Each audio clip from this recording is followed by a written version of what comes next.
A young woman perched on a sun-baked boulder, gripping her tattered dress, and told the stranger he could do whatever he pleased. The wind dragged itself through the brittle grass, slow and hushed, as though the land itself recoiled from what she'd just offered.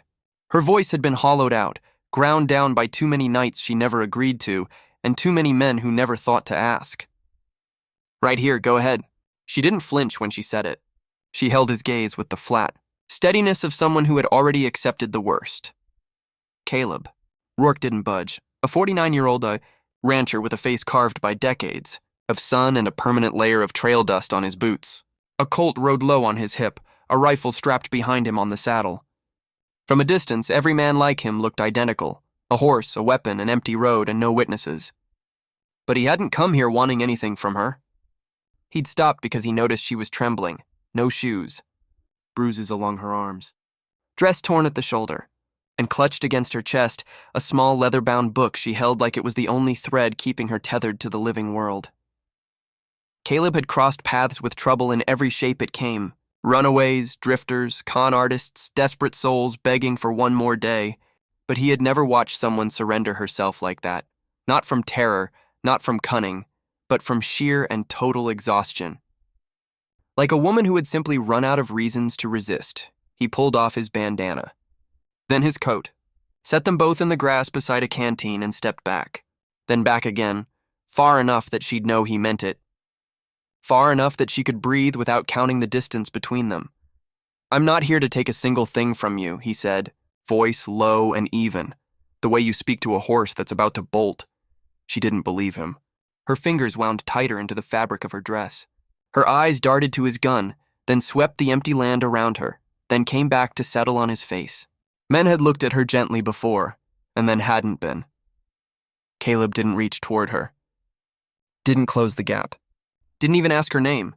He tilted his chin toward the canteen. "Stay where you are," she whispered. "Water's there if you want it," he said. Then quieter. "There's a ranch a few miles west. Food, a room." He let a beat pass. "Door bolts from the inside." Those last words floated between them like smoke. She blinked, just once, as if some part of her mind couldn't process the concept. A door she could lock herself. From the inside? When she finally spoke, her voice cracked rather than broke. "Why?" It was the smallest question and the heaviest one. Caleb looked at her. Really looked. Not at the torn fabric, not at her bare feet, but at the way she cradled that little leather book like it mattered more to her than her own safety. He didn't answer immediately because the honest answer wasn't a clean one. And out there on that scorched stretch of Wyoming grassland in the summer of 1887, nothing good ever arrived without a price attached to it. So the real question wasn't why he had stopped. The real question was this. If walking her to safety meant dragging danger straight back to his doorstep, men with rifles, men with badges, men who held grudges like religion, would he still do it? Or would he leave her sitting on that rock exactly where she believed she deserved to be? Caleb held his ground, and the girl kept watching him the way you watch a flame, waiting for it to spread. The canteen sat between them, catching the afternoon glare. She didn't move for it right away. People who've been burned too many times don't trust the easy things. Caleb understood that, so he simply waited. 1 minute. Then another. Finally, her hand stretched forward, slowly, carefully, like the ground itself might betray her. She grabbed the canteen, drew it to her chest, and drank with the raw desperation of someone who had genuinely forgotten what water tasted like. Not delicate, not composed. Just honest and urgent. Some of it spilled down her jaw and soaked into that ruined dress she kept trying to hold together. Caleb looked out at the horizon while she drank. Not out of embarrassment, out of respect. When she finished, she held the canteen against her like it might vanish. Then her eyes dropped to the leather book in her lap and her grip tightened. Caleb noticed. That wasn't just a book. That was trouble. Bound in leather and tied with something heavier. He didn't probe, didn't press. But he tucked it away in the back of his mind the way a man does with things that matter. People don't drag something like that through hell unless it means everything. And men don't let something like that go without spilling blood over it. "Name's Caleb," he said after a while. Silence. He nodded like that suited him fine. "You don't owe me yours." Her shoulders dropped. Barely, just a fraction. But it was something. He walked back to his horse with slow, deliberate steps, giving her space to think without feeling crowded. "I'm heading west," he said, untying the reins and holding them out toward her. Not moving closer, just offering. "You ride. I'll walk." That landed differently than she expected. Her eyes narrowed, searching his face for the trick in it. Men she'd known didn't make that kind of offer. She stood up on unsteady legs, nearly losing her footing. Caleb didn't lunge to catch her. He let her find her own balance. That was more important than catching her. After a long moment, she took the reins. "You walk ahead of me," she said. "Not behind, no thank you." No smile, just that. She pulled herself into the saddle, stiff and careful, and they set off across the open plain, her on horseback, him on foot, the distance between them smaller than before but still there, still measured. Neither of them knew that behind them, miles back, something had already begun to move. In Cheyenne, a man named Silas Vane wasn't the kind to accept losses. He was the kind who hunted them down and collected interest. Silas ran the Blue Lantern Saloon, and his accounts were immaculate, because the real ledger never saw daylight. Inside that small leather book were names, figures, and arrangements that certain deputies would do anything to keep buried. Caleb didn't know any of that yet, but he knew one thing clearly enough. A girl doesn't flee across open country under a sun like that for nothing. She runs because the thing behind her is worse than the uncertainty ahead, and the men coming weren't just after her. They were after what she was carrying. The ride across the flat stayed quiet. The kind of quiet that settles between two strangers who don't trust each other but haven't got a better option. She sat rigid in the saddle, hands locked on the reins. Caleb walked alongside her, one hand loose on the lead rope, the other hanging easy at his side. He didn't study her. Didn't try to patch the silence with words. That helped more than anything he could have said. Gradually, her breathing evened out. Still guarded, but no longer panicked. That was a beginning. They reached the ranch near late afternoon. Nothing impressive. A modest house, a tired barn, fencing that had been mended more times than it had been new. The kind of place a man builds when he's done trying to prove something. Caleb stopped at the gate and moved aside. "Go on in," he said. "I'll stay out here." She hesitated, eyes moving between the house and the man. Still looking for the turn, still waiting for things to go sideways the way they always did. But they didn't. So she stepped off the horse, slow and careful, crossed the yard, and pushed the door open just enough to see what was inside. Caleb didn't follow. He tied the horse to the post and began working the saddle loose, the way he would on any ordinary afternoon. A few minutes later, footsteps came up the path. Measured, unhurried. Mrs. Abigail Mercer, a woman who had lived enough life to not bother with unnecessary questions. She carried a basket and a look that had outlasted most men's bravado. She glanced at Caleb, then at the girl. "She needs food," Caleb said, "and rest." Abigail gave a single nod, then moved past the girl with the careful ease of someone who understood frightened things. "Come on now," she said gently. "Nobody here is going to trouble you," the girl didn't respond. But she followed. Inside, a chair scraped back. Water poured. A spoon clinked against a bowl. Small sounds, but to someone who had been running, they sounded like shelter. Outside on the porch, Caleb lowered himself into his chair. Winchester leaned against the wall close at hand. He didn't go inside. Didn't knock. Didn't check. He just watched the sun lean westward across the grasslands, like a man who understood that peace, when it shows up, tends not to stay.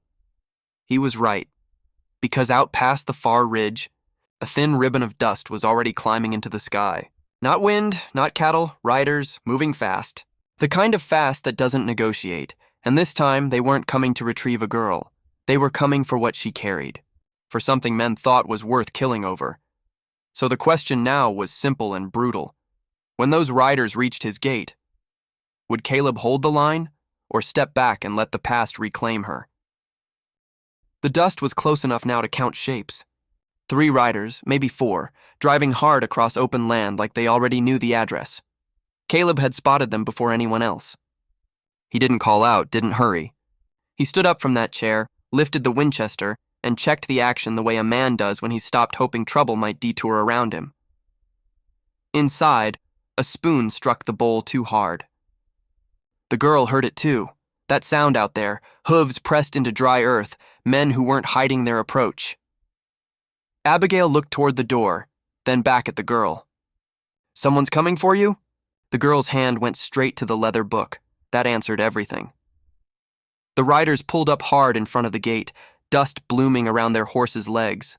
Rafe Dutton dropped down first, moving like a man who'd already decided how this ended. Miles stayed mounted, eyes working over every corner of the property. "Afternoon," Rafe called, wearing a grin that had nothing warm behind it. Caleb didn't return it. "Gate's open," he said. "Doesn't make you welcome." Rafe laughed, stepped forward. "Just retrieving something that got loose." Caleb settled the rifle against his shoulder. "Nothing here got loose. That was the end of pleasantries." Miles tried to angle toward the house. Caleb shifted, cutting him off. No second warning. Rafe went for his gun, and Caleb moved faster than a man his age had any right to. The rifle barrel came down hard and knocked Rafe's arm wide. The shot punched into the dirt. A horse reared. The whole yard erupted at once. Miles lunged. Caleb turned into it, absorbed a blow to the ribs that stole his breath clean. For one moment, every one of his 49 years stacked up against him. It didn't stop him. He drove his shoulder into Miles and slammed him into the fence, wood splintering under the impact. Rafe came back swinging. Caleb caught him with a fist that didn't have speed anymore, just weight and timing honed over a lifetime.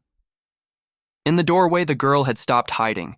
She stood there watching the way Caleb kept placing himself between her and those men over and over, without once asking what it was worth to him. Something in her shifted. Outside, Rafe staggered, catching his breath, blood at the corner of his mouth. Miles reached again for his weapon, and then a new voice came through the dust. "Clipped and cold, that's enough." Deputy Harlan Pike rode in unhurried, with Silas Vane trailing just behind him, composed, clean, wearing the expression of a man who'd already won. Pike produced a folded document. "Got a complaint filed," he said loudly. "Girl inside is wanted for theft." Clara's hand found the doorframe. For a moment, she looked smaller than she had on that rock in the open country. Silas smiled. Not triumphant, not theatrical. Just certain. Because now it wasn't about muscle. It was about the law. And law like that didn't knock twice. The question had shifted. Not can Caleb fight them, but can he fight the law itself and still bring her through the other side? Pike held that paper like it was scripture.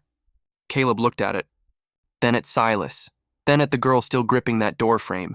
She wasn't hiding, but she was shaking again. Not from fists. From the prospect of being pulled back into a life she'd nearly killed herself escaping. Caleb recognized that. He'd seen it in soldiers returning from war and in boys who never came back from it at all. "You got real proof?" Caleb asked. Pike's mouth curved. "Got plenty." That kind of answer was designed to intimidate without committing to anything. Caleb knew the type. Silas stepped forward, steady and measured. "She stole money. Ran off with what wasn't hers." The girl lifted her chin. "I didn't take a thing that belonged to him." Silas didn't even glance her way. He didn't need to. Men who own people rarely acknowledge them directly. Then Caleb did something nobody anticipated. He didn't raise his rifle. He didn't throw the first punch. He took one step to the side, just one. Enough to signal he wasn't turning this into a bloodbath, but not enough to hand her over without a fight. "Then we ride to Laramie," he said. "We set it down in front of somebody who isn't on your payroll." Silas's certainty flickered, just for a moment. Just a crack. The truth wasn't what rattled him. Being made visible did. The road to Laramie wasn't long, but it gave a man enough time to make terrible choices. Abigail refused to be left behind. She loaded herself into her wagon without a word and followed, steady as a fence post in a storm. She didn't carry a badge. She carried something more durable, a witness with no reason to lie and no one to answer to. Silas tried. Of course he did. Halfway to town, the situation tilted. Dust, confusion, a hand reaching for a concealed weapon. Caleb moved, not gracefully, not without cost, but he moved. Enough to stop it. Enough to keep her on her feet. When they reached Laramie, the truth didn't need much assistance. Caleb placed the leather book on the marshal's desk. Abigail told the marshal exactly where the girl had come from, and exactly what she'd seen. The book did the rest. Names, figures, payments routed to men who wore badges and were supposed to stand for something. Even Pike couldn't talk around it, not with Abigail beside him and those numbers on the table. And Silas couldn't run this time. The room was too small and the evidence too plain. Some men construct their whole world on fear. But fear has no foundation. It collapses the moment somebody stands still and refuses to move. The girl didn't celebrate when it was over. She didn't collapse into tears or make a speech. She just stood there quietly like someone relearning what it felt like to breathe freely. Caleb didn't touch her shoulder. Didn't reach for her. He just tipped his hat and let the silence finish what words couldn't. Some things don't heal from speeches. They heal from daylight, from time, and from someone patient enough not to rush the process. Months went by. The plains turned cold and then softened again. One evening, out near that same fence line, she stood beside Caleb. Not because circumstance had put her there, but because she'd chosen it. And that's where things change. Not loudly. Not with declarations, just trust built one quiet day at a time. If you ask me, that's the part most people rush past. It was never about rescue. It was about offering someone solid ground to stand on and then getting out of their way while they find their footing. The stories that stay. With you, the ones you carry home, they're never really about who drew first. They're about who decided not to. So I'll ask you one more time. If you'd been standing there that day, would you have handed her back to the law or walked her through it and taken whatever came?